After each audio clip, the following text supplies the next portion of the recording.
I mean, just like that. I want to work with you because I'm so impressed by his work. He's done all of these CDs, and they're largely about Native Americans. And he's won awards for this. I mean, he's one of the people who has brought Indian America into the consciousness of a larger public. And he's done really remarkable work that's not just important culturally, but it's healing. It creates a dialogue between the two cultures.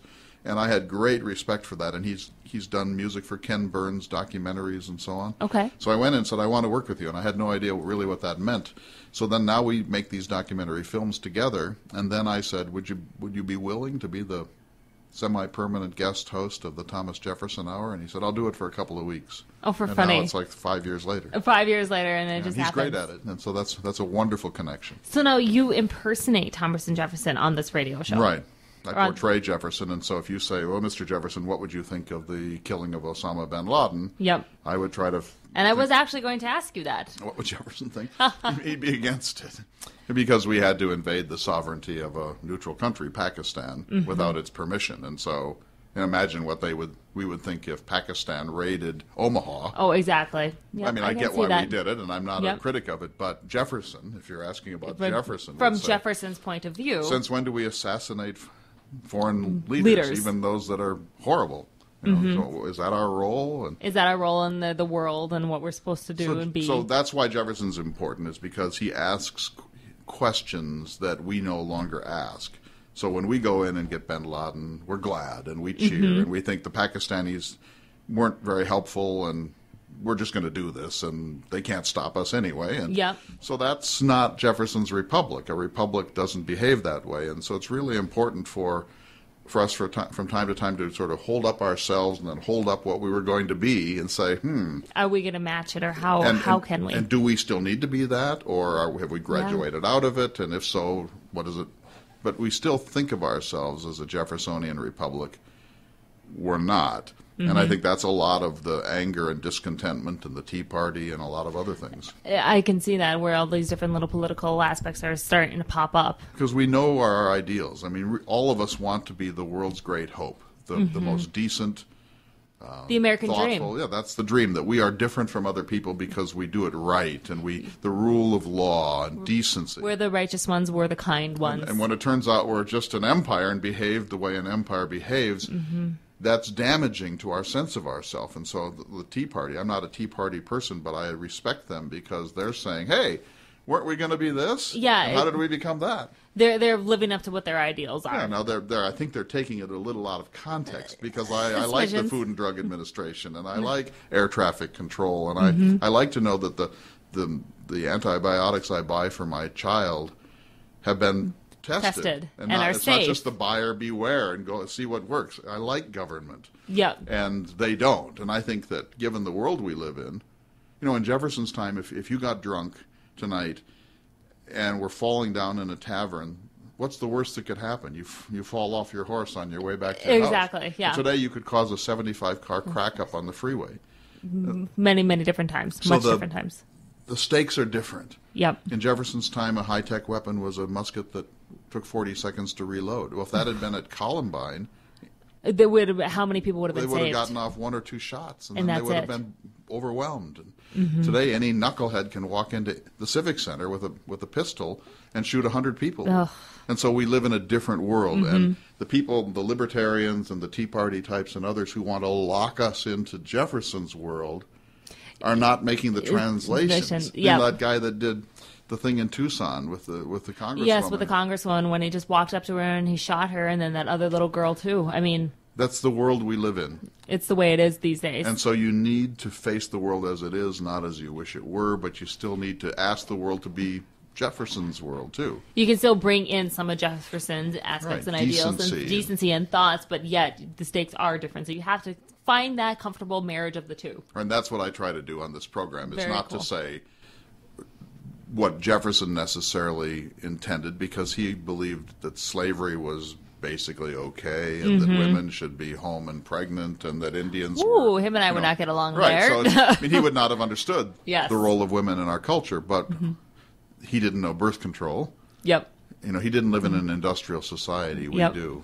But Jefferson would say, if he were here, every woman who's a career woman, even now, has to wrestle with her biology and her domestic life. And it's so true. In a way that her man doesn't. Her husband just goes to the office and knows that somebody will take care of things. And that's it. But for a woman, it's completely different. She's you are womb. Juggling everything. You've got to be Right. the mother. You got to be the career woman. You got to be the housekeeper. You got to be the lover. You have so many more roles. And even men now, I mean, in a much more enlightened era, are still largely knuckleheads with respect to Yes, this. they are. Yeah.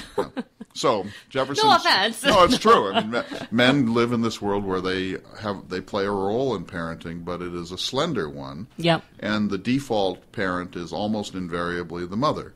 And then the mother's also expected to work a 72-hour week and prepare food. I like it. I like the fact that you could look at that side, too. It's amazing. I mean, that we're living in the... Well, there's a wonderful book by Susan Faludi called Stiffed about how women now are freer and luckier and more empowered than they've ever been. Yes. Ever. I mean, ever. But again, with those positive things, there is that change. But she says the psychology of woman is still 1910. Yes, She still thinks she wants a man, and that, now a woman doesn't need a man. She has to want him. Mm-hmm. Men haven't figured this out yet. See, we used to be needed so we could be Barca-Lounger idiots because they needed us. It was so funny because I remember when we went in to get the marriage license and we had to change the name, and the actual day that when we got married my name changed. I was like, it was really, really hard to do that because it was like, But you did it. I did it because I'm still traditional in that sense. And I think a lot of women, like you said, still have those 1900 values where they do want to be the nurturing mother and they do want to be the supportive wife. But yet at the same time, we do struggle with all the freedoms now that we do have, that we want that and we want to excel at that. I just saw that a clear majority of college students are now women. A majority of law students are women. I love it. I love it. Gary Wills, the great historian of Chicago, said women's lives have changed more in the last 30 years than in the last 3,000. It has. Now, in North Dakota, we're still a little bit behind. A little bit, along. But we really are coming along. If you look at the young professionals, I mean, you look at the women the roles that we're playing now. I mean, I'm 27 years old, and I think I've done a pretty good job thus far, but yet at the same time... Just wait. What can it be? But then at the same time, I'm getting to that stage where... Okay, probably should be starting to talk about kids, and you do struggle there. I can give you the best advice I ever received. A friend of mine who was from Grand Forks and was a religious studies man and had been a priest said to me when I was first married, he said, if you are tempted to omit any of the major events of life, do not let it be having children. Wow, okay.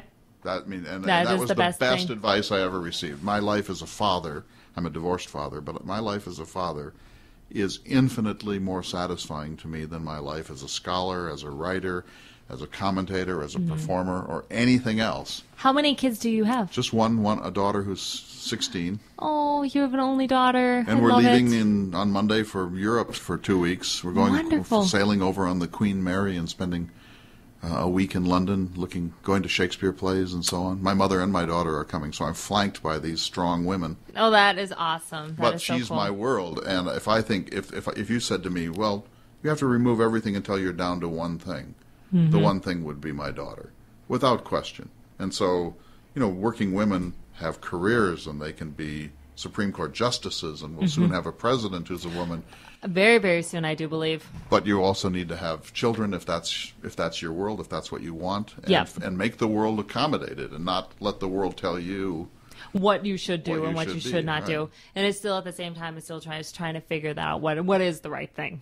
It's hard for everybody, it but definitely for women is. particularly. Yes, very true. Okay, so right now we're kind of getting to the sort of the end part of the show, but what I love to do is go into Thus Did He Make 10, which is that 10-question questionnaire we ask all cover people to answer. So hopefully you remember your answers, and if you don't, it'd be kind of fun. I'll think on my feet fast. Okay, if you weren't doing what you're doing now, what have you always wanted to do? I believe I was destined to be a farmer, but I grew up too late.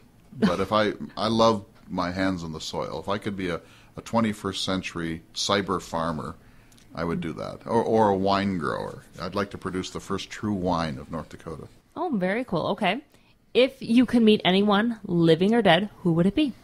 Aung San Kyi, what's her name? The Burmese freedom fighter. Okay. She's, I'm sorry I can't remember her name at the moment, but she is a Burmese freedom fighter who has studied at Oxford. She's been under house arrest for 20 years. Oh, wow. And I heard her on NPR once, and she was the single most impressive person I've ever heard. And she's single-handedly trying to liberate Burma from decades of bad colonial rule. I would love to have dinner with her. I am very surprised you didn't say Thomas Jefferson. Oh, no, I know him. I've had dinner with him. That was another question I did have. What was your fascination with Thomas Jefferson, and when did that begin? A man named Ev Elbers, who was the director of the North Dakota Humanities Council before Brenna Doherty, and just unfortunately died just before I moved back. He called me up. I was a professor at Pomona College in Southern California, and he called me up one day. He was one of my mentors, and he said, I'm applying for a giant grant to the National Endowment for the Humanities. If we get it, I want you to portray Thomas Jefferson.